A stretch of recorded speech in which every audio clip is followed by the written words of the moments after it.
Okay, well, I just got home from picking up this week's haul, so let's see what we got. Starting up is a book that I don't regularly read, but I had to pick this up because it's a reissue of a popular book and it's a sketch cover, which I've been utilizing lately for my artwork. And that is Spawn #1. Came out in 1992. We're talking about 30 years ago. These 30 anniversary marks that keep hitting are just really making me feel old. I was 12 when this book came out. First issue, regular, original one that came out 30 years ago, you can typically get a high-end 9.8, like almost mint condition book, no more than 30 bucks, okay? This was still the old-fashioned cover price of $2.99. So pick this up just to mess with. Like I said, I don't really read Spawn. Couldn't tell you a whole lot about the current storyline of Spawn, but that is not to say that I don't appreciate another Spawn book, which is Gunslinger Spawn. If there is a genre out there that I will absorb as much as possible, it is supernatural westerns. And obviously, Gunslinger Spawn, look at that cowboy hat on him, his cloak, his trench cloak. Now, they've done me a little bit of a bamboozle recently. They've kind of brought him into modern times. He's rolling around on a motorcycle. But I'm hoping that they're going to go back, putting him back in I think it's the 1800s, late 1800s, the Old West.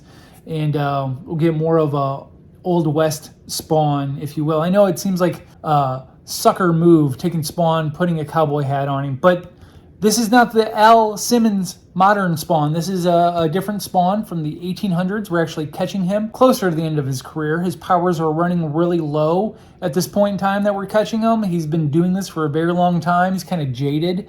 So I really kind of dig this aspect of Spawn. Old West Spawn, Gunslinger Spawn. I'm all about it. Next up is a book that I had briefly mentioned last week in a blurb because we were talking about a book called Radiant Black. And this book is Radiant Red, which I had mentioned. Now, Radiant Black is superhero, superpowered.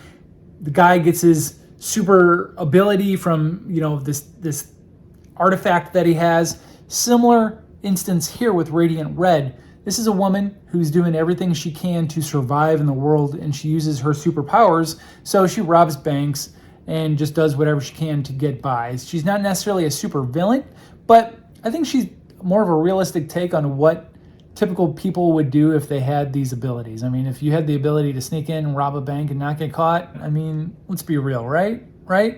Anyway, Radiant Red is a limited series. This is issue number 4 of 5, so we'll see where this ends up. But it's a good addition if you are a fan of Radiant Black, which I am. Now, I've always been a big fan of this character, mostly because I'm a big fan of Shazam. Black Adam is going to be making a comeback because obviously The Rock is portraying him in an upcoming movie. So I think we're going to see more series of Black Adam.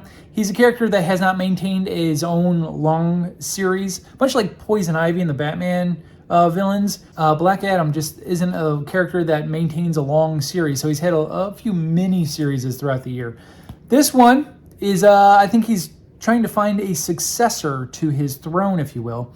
Adam is the ruler of a country, and he deals with that in his regular life, but the power of Black Adam, I think, is waning on him. So we'll see. I haven't read this book yet, but we'll see where this story goes. Another book along the lines of Radiant Black, Radiant Red, a counterpart to that is Rogue Sun, another person who has the ability of a cosmic power.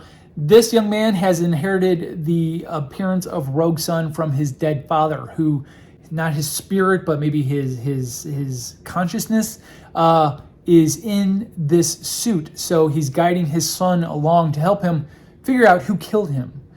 Dad's dead. Dad needs to figure out who killed him. Now he's tasking his son, even though his son doesn't want anything to do with it. He's utilizing his own son to figure out who killed him. It's interesting. It's interesting. Doesn't tie into the storyline of the other books, but it's in the same universe and still an interesting read. I think this one's also maybe a limited series. I don't know. This is also issue 5, but it doesn't say of a number, so it could be ongoing. We'll see where this one goes. It's still young in the beginning, but it's been interesting. A classic that has been revitalized. IDW is a comic book company that typically licenses their characters. I don't think they really have original characters under their line. I could be wrong, but they do Ninja Turtles, they do Star Wars. They also do The Rocketeer.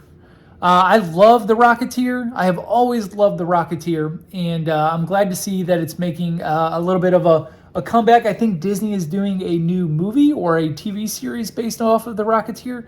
So just always a fun read. The concept, the design of the character has always intrigued me, and so this has been a fun series.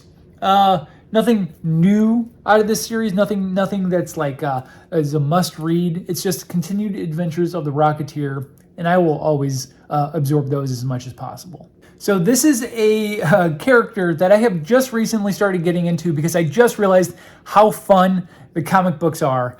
Elvira in Horrorland. So this series is only number 2. This series involves her going to different various horror movie locations. Now this, I started picking this up after I was reading Elvira meets Vincent Price.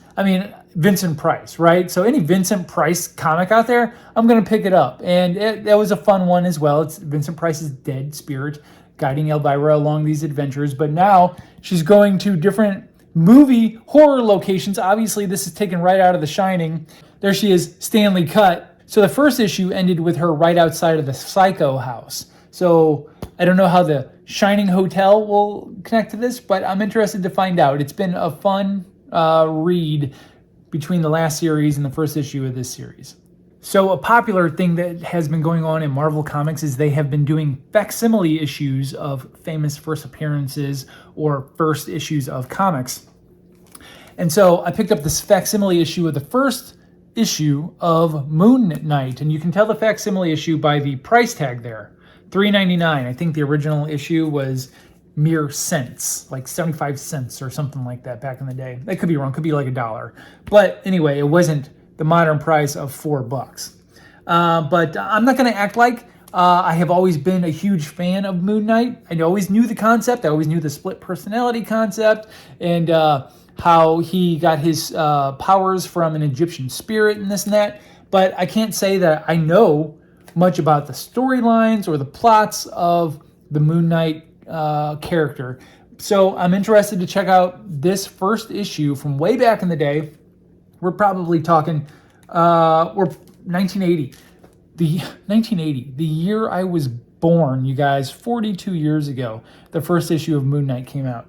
I'll be interested to check this out. I'm a tactile person, so I love just to have a version of this in my hands. And they're always so clean looking. These facsimile issues, they really clean up the artwork on the inside. It's very vivid, because if you were to go check out a modern or an original version of this now, the paper is a little bit faded, maybe slightly discolored, just because the ink doesn't hold up well over 42 years. So super clean, and I'm looking forward to getting into this. This next series, you can always take my money. The characters will always grab my money, and they're like the stupidest books. They are the stupidest books. Bill and Ted, okay? Brand new stories, Bill and Ted Roll the Dice, from a comics company called Opus, who I'm not familiar with, but I'm guessing that they're basing their line off of licensed characters. Can't say that the story here is canon of any sort. Usually you'd only consider characters like this, like their comic books series, to be canon if it's like a movie tie-in, because obviously the characters are based off of the movies. So this doesn't say anything like that. It's not tie-in to any of the movies. We'll see. I haven't read it yet, but Bill and Ted, I'm always down for new Bill and Ted adventures. I'll be honest with you, much like in the last video I made, I'm not a huge Spider-Man fan. On the same aspect, I'm not a huge Fantastic Four fan. Like, I enjoyed everything but the most recent of movies. I enjoyed the Silver Surfer movie, But this all-new Fantastic Four caught my attention. It's got Spider-Man, it's got Wolverine, it's got the Hulk, it's got Ghost Rider. This is a Fantastic Four I can get behind. So we'll see. So it almost looks like these specific four are of a certain era of the Marvel comics, but I could definitely get behind a different four of the Fantastic Four. We have Marvel Pride Voices. I think these are penned by people of the LGBTQ plus community, and the characters are LGBTQ plus as well. So I will always support this, and because these are always great stories. Okay, so Batman. I enjoy the Batman books, but I'm kind of along for the ride at the moment. After Tom King left, and it's kind of been, they're trying to make these big storylines that just aren't really going anywhere or doing much for the character. So Batman, I'm enjoying it. I always enjoy Batman. It's always like the mainstay of the books that I get, but I'm just kind of viewing it for right now, if you will. And so, lastly, is The Silver Coin. The Silver Coin is a horror anthology based around a particularly demonized or cursed silver coin. James Tinian the fourth here is he's been very prolific in all of his writing. I think he's one of the new writers on this book, and I'm interested to see what this next story entails. It looks like typical diner butcher guy that we've seen in the same storyline we've seen in Tales from the Crypt or other maybe like a Creepshow episode. So sorry, I kind of ran through all of this because I had a lot to get through. It's a bigger week than I had last week. But if you guys have any questions about anything, want to talk about any of the comics that you saw, need any suggestions based on anything that you saw in this video, feel free to hit me up. And I will try to be back next week with, I don't know what's coming out next week, but we'll find out, right? All right, guys, I'll talk to you soon.